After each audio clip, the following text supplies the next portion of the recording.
Here's a pretty interesting finding I have, I believe, with the PLATO accessibility reader, or at least the window that makes things accessible. This is a Math 160 course, and under course content I have a module that is about the introduction to hypothesis testing. And admittedly, I like this one file, so I haven't updated it all that often, and it's still a doc file.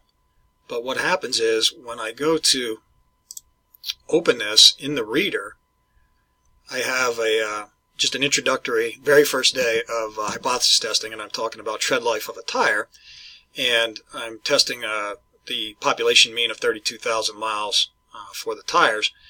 What happens here is I start with a Z because I want them to feel comfortable with the material. So with a Z test, we have a sigma known, a population of the standard deviation.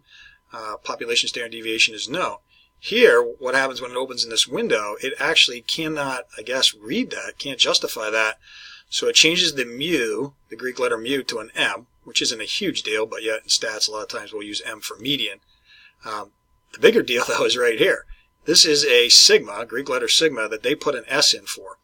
And in statistics, that would be the sample standard deviation, which would change this whole thing to a T distribution. So I find that really interesting that that's how it chooses to do that and how confusing that could be to a student. Now, to show what I'm saying is true here, if I open the actual Word doc, there is the Z with the mu and the sigma. So pretty interesting, and I'm going to try to update that as a PDF or a docx, and then I don't think it'll do that, but an interesting finding.